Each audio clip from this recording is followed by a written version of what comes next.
Dan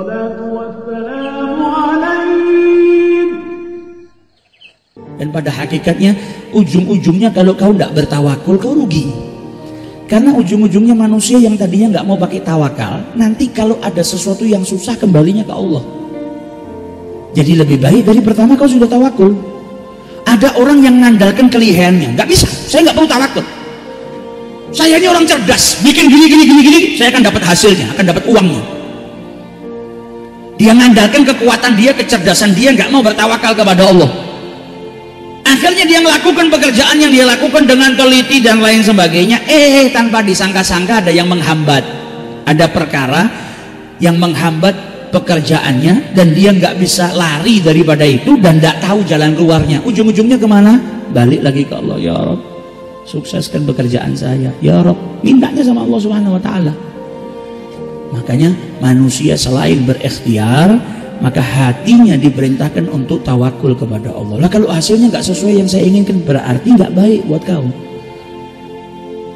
Berarti Allah mau engkau seperti ini. Allah tahu mana yang lebih baik buat dirimu dan kau tidak tahu mana yang baik untuk dirimu. Loh, saya tuh kepingin jadi orang kaya. Saya tuh pingin kerja mati-matian, kepingin sukses, kepingin gini, kepingin gini. Ya itu kan menurutmu baik. Tapi Allah lebih mengetahui mana yang baik untuk hambanya. Kalau hari ini untuk engkau nggak sukses, ditunda kesuksesanmu, berarti ada yang lebih baik yang Allah hendak berikan kepada dirimu. Ditunda itu kan bukan berarti nggak dikasih. Misalnya ada seseorang yang kau sukai, saya itu cinta sama dia, kenapa saya minta tidak dikasih sama orang tuanya, akhirnya dia nggak jadi jodoh saya, menikah dengan orang lain. Ya karena bisa jadi dia tidak baik untuk dirimu. Tidak baik itu bukan berarti orangnya jelek loh ya. Engkau tidak ada kecocokan sama dia, bisa jadi. Maka Allah tahu mana yang lebih baik buat dirimu. Engkau tidak tahu mana yang baik untuk dirimu. Rahasia itu yang mengetahui hanya Allah Subhanahu Wa Taala. Ketika engkau bertawakal kepada Allah, hidupmu nikmat. Orang yang tidak tawakal, kalau dia sudah ngira perbuatan saya bisa mendapatkan ini, tiba-tiba hasilnya nggak sesuai dengan keinginannya, marah, hancur, sumpek, ngeluh dan lain sebagainya. Tapi kalau orang tawakal itu kan berarti pasrah sama Allah.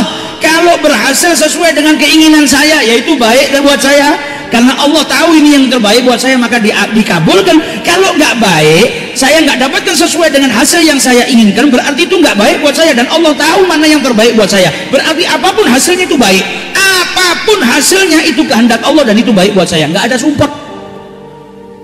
Yang ada apa? Nggak matahkan semangatnya. Orang yang tawakal semangatnya nggak patah. Kerja di sini ternyata ini nggak baik buat saya, nggak sesuai dengan harapan, nggak terus gelunturuk, nggak terus down. Yang ada cari yang lain. Karena apa? Bertawakal kepada Allah Subhanahu Wa Ta'ala. Jadi at-tawakkul itu amalul qalb, amalan hati, bukan amalan fisik, dan bukan cuma sekedar pengakuan, tapi betul-betul hati kita berpasrah, bersandar kepada Allah Subhanahu Wa Ta'ala. Jadi kita katakan apa? Tawakul itu thiqah billah, percaya penuh kepada Allah. Ini bagian daripada iman. Jadi tawakal itu sebetulnya bagian daripada iman. Karena engkau menyerahkan perkaramu kepada Allah dan engkau percaya penuh kepada Allah. Percaya penuh itu hasilnya apapun kau terima. Oh berarti ini yang terbaik buat saya. Gak sesuai dengan yang kau inginkan, ini terbaik buat saya dari Allah. Itu thiqah billah. Nah sayangnya kita manusia terkadang kita nggak percaya sama Allah, nggak percaya penuh sama Allah Ta'ala. Akhirnya ada gunul, prasangka-prasangka yang nggak baik kepada Allah Subhanahu Wa Ta'ala. Tapi justru kalau urusannya nggak sama Allah, kita bisa percaya penuh. Contoh seperti nasihatnya Syekh Muhammad Mutawalli Sya'rawi. Kadang kau naik pesawat, kau tidak pernah kenal siapa pilotnya. Bahkan riwayat belajar pilot itu kau nggak tahu. Apa terus kita kalau naik pesawat tanya dulu nih pilotnya sudah melakukan berapa jam penerbangan, pernah jatuh nggak, pernah bikin salah enggak? Tapi begitu kita naik, kita langsung percaya sama pilotnya. Sudah, ini percaya kita, ini bisa menerbangkan, bisa turun dengan selamat. Ini pilot manusia, ini pilot kita nggak kenal, tapi kita bisa langsung percaya, thiqah kepada pilot tersebut.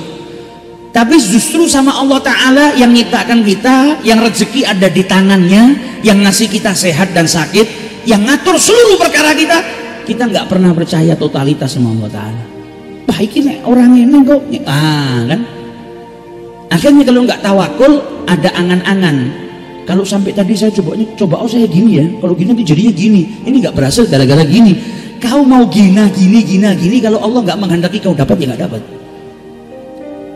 Maka kita diajarkan sama Nabi, jangan mengatakan laukan, sudah kau tawakal sama Allah, hasilnya itu yang terbaik untuk dirimu.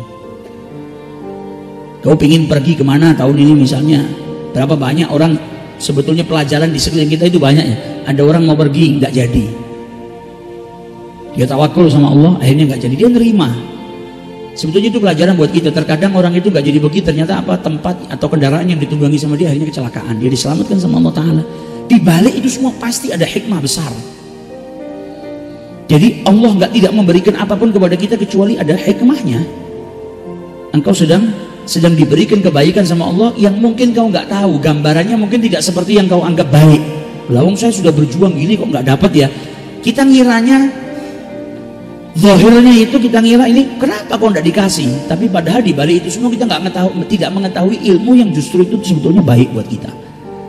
Maka kita diajarkan bertawakul, yaitu berpasrah kepada Allah. Berpasrah itu berarti kita thiqah, percaya penuh kepada Allah. Kalau percaya penuh jangan berontak, apapun hasilnya terima, apapun hasilnya ridha. Jadi orang yang sedang bertawakul itu dia sedang naik ke dalam tahapan iman yang lebih tinggi. Karena di dalam tawakal ada apa? Ridha dengan ketentuan Allah Subhanahu wa Ta'ala. Belajar untuk lebih nerima apa yang diberikan oleh Allah. Ini imanmu semakin tinggi ketika engkau bertawakal kepada Allah Subhanahu wa Ta'ala. Jadi jangan dipahami tawakal itu terus gak ada ikhtiar, tetap ikhtiar. Karena burung yang diibaratkan sama Nabi dalam hadis ini keluar dari rumahnya di waktu pagi dalam keadaan perutnya kosong dan kembali dalam keadaan perutnya kenyang.